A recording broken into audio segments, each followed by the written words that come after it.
Biker, gang harasses single mom in park, unaware. Her brother is a battle-hardened Navy SEAL. They think I'm just a school counselor. Sarah Palmer whispered her voice, barely louder than the rustle of oak leaves, but they couldn't be more wrong. On a crisp autumn afternoon at Eagle Point Community Park, Sarah stood at the edge of the playground, her heart thrumming beneath a vintage silver watch, an heirloom from her mother that ticked with more than just time. It was a reminder every second mattered, especially when danger lurked in the most unexpected places. Just moments ago, the park had been a sanctuary. Children's laughter mingling with the soft hiss of wind through auburn leaves, neighbors exchanging greetings as they pushed strollers or tossed a football. Sarah, 35 and strong in both body and spirit, balanced her dual roles as single mother and school counselor with quiet grace. Her son Jason, 6, and daughter Emily, 8, chased each other around the swings, oblivious to the world beyond their joy. Papers, ungraded essays she was meant to finish, lay scattered on a nearby bench, but for now, work could wait. Then came the engine rumble, deep, deliberate, and growing. Like predators circling their prey, 7 crimson lacquered motorcycles emerged from the parking lot engines, growling under the fading sun. Their leader, Victor Viper Drake, dismounted first, an imposing figure whose leather cut bore the emblem of the Red Fang MC. His arrival turned the golden afternoon into shadows and threat. Sarah's pulse quickened, but she squared her shoulders and clutched her children close. The park's maintenance man, Eddie Rogers, froze mid-step, his wrench clicking against the concrete path. He was Sarah's secret ally, an unexpected friend who'd once saved her daughter's puppy from a stray dog. And now, his presence provided a small measure of comfort. Viper and his crew spread out, cutting off every exit. Well, well, Viper drawled, voice smooth as oil. What's a school counselor doing here? Thought this park needed protection? His words dripped with mockery. Sarah felt Emily press against her side. Emily's eyes wide and Jason's small hand slipping into hers, gripping tight. The watch on Sarah's wrist ticked loudly in her mind. Your time is precious, but right now it might be borrowed. Sarah took a slow breath. I'm not interested in a protection racket, she said, voice calm. Just taking my kids home. Viper's second in command, Lucas Reaper. Ortiz stepped forward, eyes cold. Not so fast, he hissed.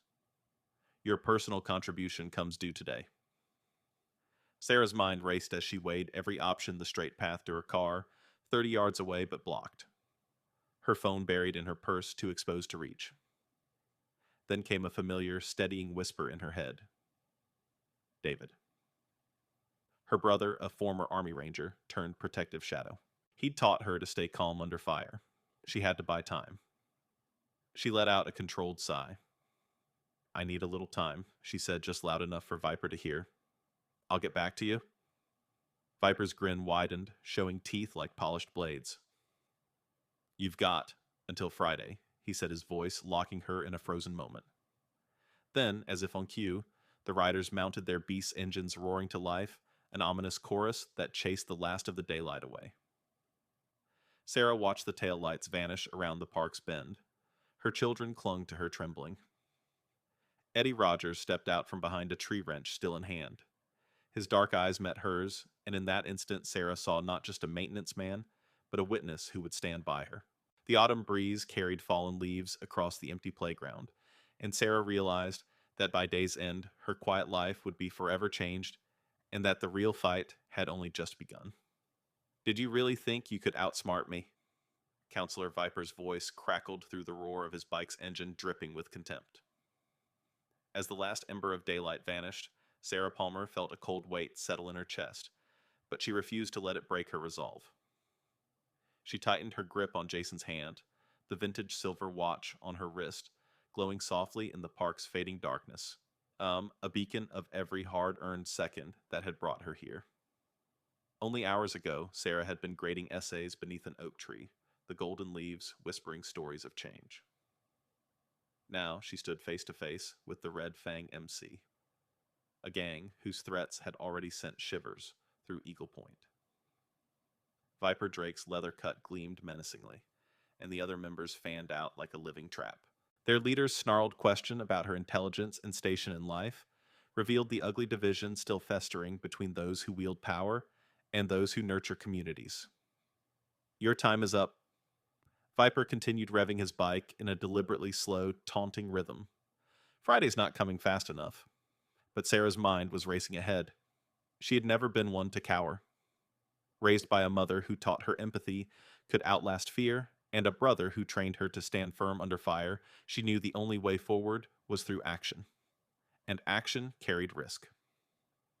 She let out a breath as deep as the issues she faced daily at the school students overlooked because of their family situations. Parents weighed down by bills, teachers silenced by bureaucracy. This park, this moment, was a microcosm of that systemic struggle.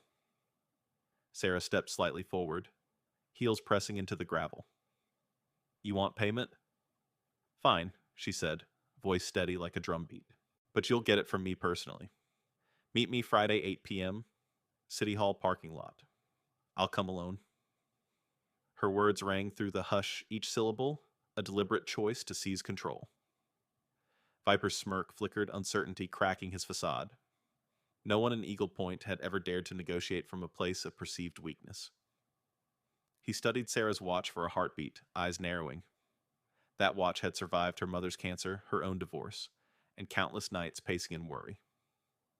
Now it embodied her unwavering spirit time would tick on her terms. You've got guts, counselor, he growled. Don't keep me waiting.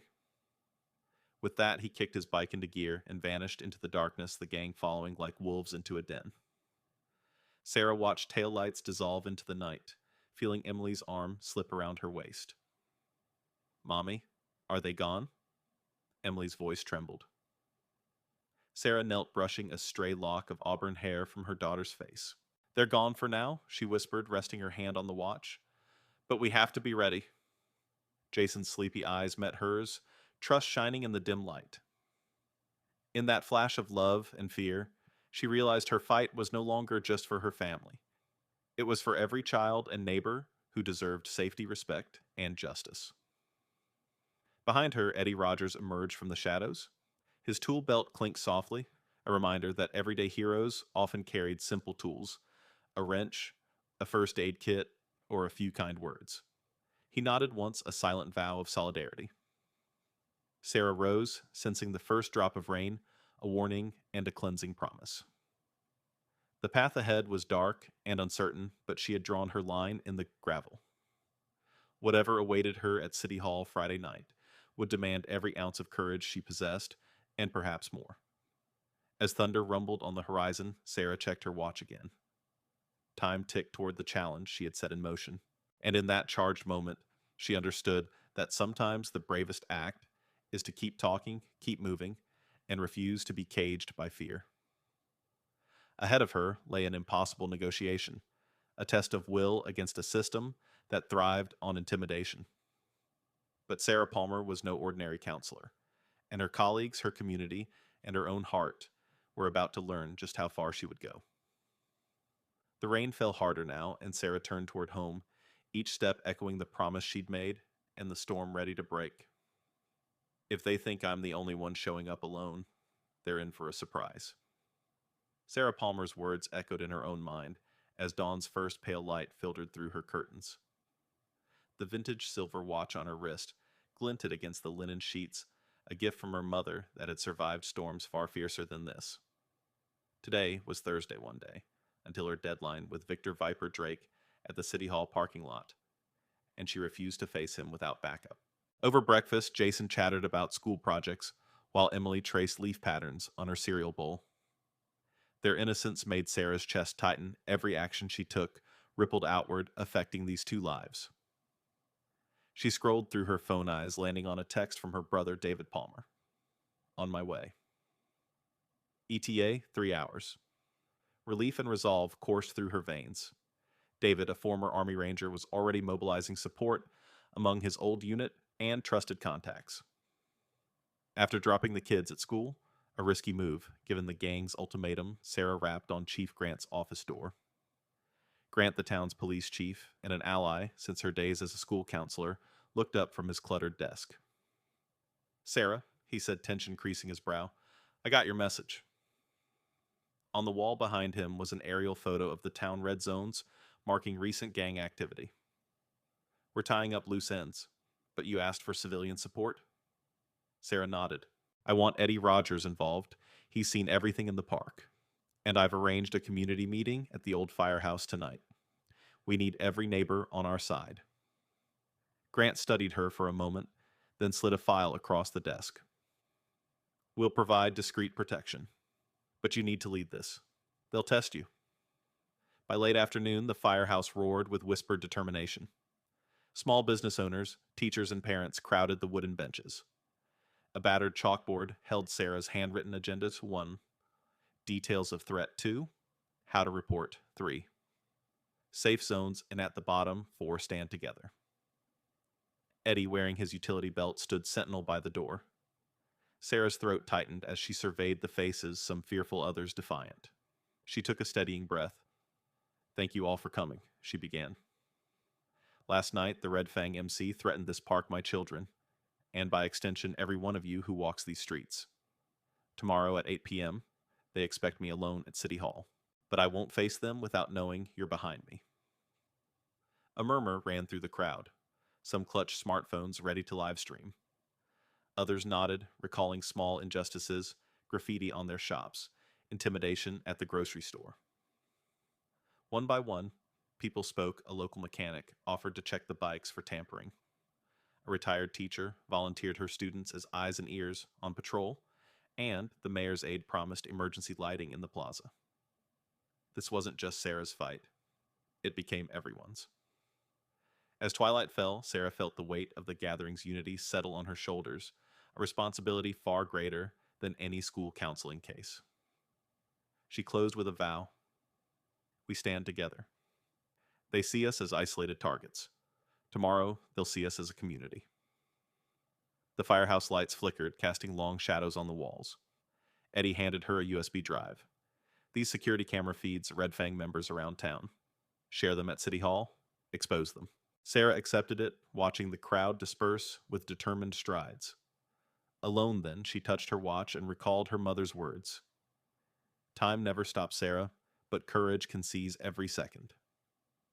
Outside, rain began to patter on the roof, a cleansing omen or a warning of the storm ahead. Sarah slipped the USB into her purse and texted David Reddy, "See you soon." Her heart pounded with risk and possibility. In less than 24 hours, she would negotiate with a gang leader on her own terms, but no longer alone. The rain intensified, drumming on the asphalt like an urgent countdown. Sarah stepped into the night, each footfall echoing her promise to protect her children, her town, and the quiet power of community. Tomorrow, she would test Viper's threat against the force of unity, and that force would not be broken. The storm was coming, and Sarah Palmer was its eye. "Nice turnout. Did you bring the whole town? Counselor Victor Viper?" Drake's voice cut through the night air, dripping with amused disdain as he dismounted his crimson bike. Sarah Palmer felt every head turned toward her in the deserted City Hall parking lot. Shopkeepers, teachers, parents, even kids clutching flashlights behind their parents' legs. Her pulse thundered beneath the silver watch on her wrist, a reminder that every tick carried her mother's bravery and her brother David's tactical training. She squared her shoulders and met Viper's sneer with steady eyes. "I didn't bring them for decoration," Sarah replied, voice ringing clear. "I brought them because we're no longer hiding in fear." She stepped forward, pulling the USB drive from her purse. "You said you'd meet me alone, but I'm never alone when my community stands with me." With trembling fingers, she plugged the drive into a portable speaker rig Eddie had set up moments ago. The screen on a repurposed laptop flickered to life, and suddenly the lot was bathed in grainy footage. Red Fang MC members lurking near children's playgrounds, pawning off stolen goods at the corner market, colluding with shadowy figures in expensive suits. Gasps rippled through the crowd. Viper's grin faltered. "Where'd you get this?" he hissed. Sarah held his gaze. From every camera you thought you smashed, she answered. From every neighbor you thought you'd silenced. Her voice grew fierce. This is your legacy, intimidation, and extortion. And this, she swept her arm toward the watching faces, is justice in action. The night wind whipped fallen leaves across the pavement, echoing the unrest brimming beneath Eagle Point's surface. Viper's eyes darted as he absorbed the revelations his men, implicated local officials, exposed. He glanced at the crowd as if seeing them for the first time, not as faceless targets, but as empowered individuals. His leather cut, once a symbol of dominance, now looked like a tattered banner against an ocean of witness phones and shining flashlights. Fine, Viper spat, voice low and controlled. But this changes nothing. He mounted his bike, the engine growling like a wounded beast. You've just made it personal, counselor. Then he drove off into a wash of headlights, leaving a stunned hush behind. Sarah exhaled, feeling the weight of every set of eyes on her. She turned to Chief Grant, who approached carrying a stack of documents. Here, city council transcripts, he said quietly. Proof of their real bosses, a mining conglomerate planning to sell off our town. The papers trembled in her hand like a second lifeline. Lightning forked across the sky, illuminating Sarah's determined face. Her community had rallied, the night's bargaining had shifted power, but a deeper conspiracy awaited. As thunder rolled and rain began to fall in urgent staccatos, Sarah slipped the documents into her bag. Tomorrow, she would unveil the corporate puppeteers. But tonight, she had won a battle and discovered the next battlefield. The storm was far from over. They thought exposing the bikers was the endgame, Sarah Palmer muttered to herself as she sifted through the council transcripts in the cramped, flickering light of her kitchen. The storm outside raged rain, pelting the window like a furious applause.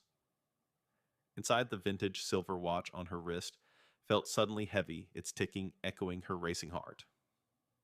Just hours ago, she'd faced Victor Viper Drake with nothing but community footage and raw courage. Tonight, she held proof of something far more sinister, corporate hands pulling the strings behind the Red Fang MC. She spread the documents across the counter, emails, land deeds, offshore shell company registrations. At the center of the web sat Blackwell Resources, a mining conglomerate with deep pockets and deeper secrets. They'd quietly bought parcels of Eagle Point land through subsidiaries planning to carve out rare earth deposits hidden beneath the town's foundations. The bikers' protection racket wasn't random intimidation. It was orchestrated chaos designed to devalue property, then scoop it up at bargain prices. Sarah's gut clenched. Her own neighbors, struggling farmers, small business owners, even her school's principal, all pawns in a ruthless game. A sudden crash of thunder spurred her into action. She grabbed her laptop and dialed Chief Grant directly. Grant, I need to move fast. Meet me at the old mill on Riverside Road. Bring the city attorney and the DA's file on Blackwell Resources. His calm voice crackled through the speaker. On my way. Be careful, Sarah. She hung up and glanced at the family photo taped to the fridge. Emily's bright grin, Jason's proud fist bump. Tomorrow would demand every ounce of bravery she possessed, but this night was for planning a strike at the heart of the conspiracy. By midnight, Sarah stood under the iced eaves of the abandoned mill, its rusted machinery whispering of bygone industry. Chief Grant and City Attorney Monica Reyes arrived, faces solemn in the headlights' glare. These documents, Monica said, scanning the transcripts, are enough to get an injunction on any sale or extraction license. Grant nodded, eyes reflecting the storm's fire. We'll need eyewitness testimony, bank records, coerced statements from ex-Reds willing to talk. A tense pause hung in the rain-slicked air. Monica met Sarah's gaze. We'll get them. But Sarah, this is bigger than a parking lot showdown. They'll fight back. Sarah swallowed, thinking of Viper's parting words. You made it personal? Now it was personal for everyone she loved. As they conferred, a shadow detached from the mill's skeleton frame. Eddie Rogers stepped forward, wrench in hand and determination in his posture. I've been talking to Marion down at the livery, he said. She's willing to testify, said she saw corporate execs meeting with Viper's lieutenants, and there's surveillance footage from the motel on County Line Road. Sarah's pulse spiked. An entire network of evidence lay ready to break the case wide open. But at what cost? Exposing these truths would upend lives, put witnesses in danger, perhaps even mark her family as targets. She closed her eyes, drawing strength from the watch at her wrist, the inheritance of two women who had taught her empathy and tenacity. The clock's steady tick became a rallying cry. There was no turning back. "We move, at first light," she declared, voice steady, above the storm's roar. "Secure Marion, get the motel footage, and let's file the injunction before they can bury the paperwork." Grant and Monica exchanged a determined nod. Eddie offered a silent salute, wrench glinting like a promise. Lightning split the sky as Sarah stepped back into the rain, each drop a testament to the risk she embraced. Beneath the roar of thunder, she felt something shift within her, a resolute calm. The battle was no longer just for a parking lot or a playground. It was for the very soul of Eagle Point. And tomorrow, she would lead the charge into the storm's eye, armed with truth community and unbreakable courage. The night was far from over, and so was her fight.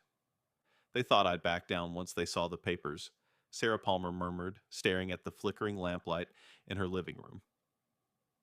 The storm outside had softened to a steady drizzle, but inside her heart raced like the thunder that had shaken Eagle Point. In her hands, she held Marion Fletcher's handwritten statement, trembling words detailing late-night weapon exchanges between Blackwell Resources execs and Red Fang MC lieutenants. This was the linchpin for the district attorney to freeze the mining permits, but it was also a beacon that could paint a target on Marion's back and on Sarah's. Earlier that morning, before dawn's pale glow touched the town, Sarah had slipped out to meet Marion at the old equestrian stables on Birch Road. The stables, once a proud pillar of Eagle Point's rural charm, had fallen into disrepair, its white paint flaking like frozen tears. Marion, wrapped in a threadbare coat, waited in the corner of a hayloft. When their eyes met, Marion's gaze was a crossroads of fear and relief. "They took my savings account number, Sarah," she whispered, voice raw. "Told me to stay silent, or I'd lose everything: my farm, my home, my life." Sarah's chest tightened. She pressed the vintage silver watch against her heart, a symbol of her mother's unwavering faith in speaking truth, no matter the cost. Back at Sarah's house, she fed Marion a cup of strong coffee, the aroma mixing with the musty scent of paper and ink. As Marion recounted clandestine meetings under neon motel signs, Sarah's brother David arrived, his Army Ranger, bearing evident in the cut of his jacket and the calm authority in his posture. He greeted Marion with a nod, then leaned close to Sarah. "We need a safe house," he said quietly, "and an extraction plan." The implications sank like ice. Sarah's fight for justice was spiraling into a battle for survival. The day's light crept through rain-streaked windows as Sarah organized her evidence transcripts, video files, Marion's testimony, all scheduled to be delivered to the DA by noon. Yet, each file carried a risk leaked to the wrong channel they could vanish, or worse, be twisted to frame an innocent. The irony was bitter in a town built on promises of freedom. Truth itself had become a liability. Sarah's mind flashed back to her school counseling office, where she helped children dissect problems that seemed insurmountable. Now, she was the one navigating a maze of corporate greed and criminal intimidation, with the lives of her neighbors and her own hanging in the balance. A sudden knock at the door jolted her. Chief Grant entered, wiping rain from his shoulders. "They're watching," he said, voice grim. "Blackwell hired private security." Sarah's breath came hard. Every alliance she'd built, the community meeting, Eddie's surveillance footage. Marion's courage could be unraveled by a single misstep. She closed her eyes and steadied herself, feeling the weight of the silver watch. It was more than a family heirloom. It was a talisman of hope passed down through generations that dared to challenge injustice. David mapped their plan on the kitchen table, Marion, to the safe house evidence transfer at City Hall, under guard simultaneous press release scheduled for the local news outlet. The logic was daring a public reveal before Blackwell could mobilize full damage control. But in that boldness lay a twist. By forcing the narrative into daylight, they turned the conglomerate's clout into exposure. Sarah looked at each face. Grant's stern resolve, David's unwavering confidence, Marion's fragile bravery, and felt her own inner flame ignite. This was her moment to lead a revolt of truth against a fortress of lies. As they stepped outside, rain had stopped leaving the world slick and shining under streetlights. Sarah inhaled deeply, tasting possibility. The watch on her wrist caught the lamplight, each tick a challenge to move forward, to defy fear. Tomorrow, when the injunction was filed and cameras rolled, Eagle Point would know that silence was no longer an option. But tonight, as Sarah locked the door, she felt the eyes of unseen watchers behind curtained windows. She whispered to the night, "We're not afraid anymore." Then she stepped into the darkness, heart pounding, wholly aware that the next sunrise would break. More than light, it would bring either salvation or reckoning. "I never imagined corporate heavies would show up at my doorstep," Sarah Palmer whispered as headlights swept across the empty parking lot behind City Hall. It was 8 a.m., and a thin fog clung to the ground like broken promises. In her hand, she gripped the silver watch that had guided her through every crisis, each tick reminding her of her mother's credo. Courage isn't absence of fear, it's forging ahead despite it. Today's forge was Red Hot Risk served the injunction papers to Blackwell Resources CEO, in person, under full press glare, or watch everything unravel. Behind the courthouse columns, Sarah's brother, David Palmer, stood vigilant, flanked by two former Ranger buddies in plain clothes. They formed a quiet cordon around the makeshift podium where City Attorney Monica Reyes balanced a stack of documents and a microphone. A crowd of reporters and townspeople murmured in the morning chill, anticipating the showdown. "You've got this?" Sarah Monica said softly, eyes locked with Sarah's. Then the moment arrived, the black luxury sedan glided to a halt before the entrance. The CEO, Richard Blackwell himself, stepped out, tailored suit, immaculate expression, a practiced mask of disdain. Sarah steadied her breath, steeling herself for his trademark smirk. Instead, she found surprise etched on his face, just for a flicker, when she produced the court order. "Good morning, Mr. Blackwell," she began, voice clear as church bells. "By order of the district court, this injunction halts all mining operations and property transfers pending full investigation into your company's collusion with the Red Fang Motorcycle Club." Every word landed like a hammer strike, echoing across the marble plaza. Blackwell's polite veneer cracked. "Miss Palmer, you're overstepping. This is corporate governance, not a community theater." He turned to the assembled cameras. Sarah felt her heart clamp, but she forced her posture erect. "Corporate governance doesn't include extortion and intimidation. The people of Eagle Point deserve truth." She raised a folder embossed with the city seal. Marion's testimony. David's surveillance logs, city council minutes. "This is your Pulitzer moment," she added, "but instead of applause, you'll earn accountability." As reporters scribbled and camera shutters clicked, two black SUVs screeched into the lot. Outstepped men in tactical gear, private security, hired by Blackwell. Their presence sucked the air out of the plaza. Mothers gasped. A teacher clutched a stack of essays. Sarah's throat throbbed, but she met each security guard's steely gaze. David slipped beside her, whispering, "Ready." She nodded once, pressing the watch's face like a battle emblem. Blackwell strolled forward, his security detail poised. "I suggest you celebrate while you can." "Counselor," he hissed, "because by noon I'll have this thrown out." But Sarah had anticipated this. She raised her hand, signaling David.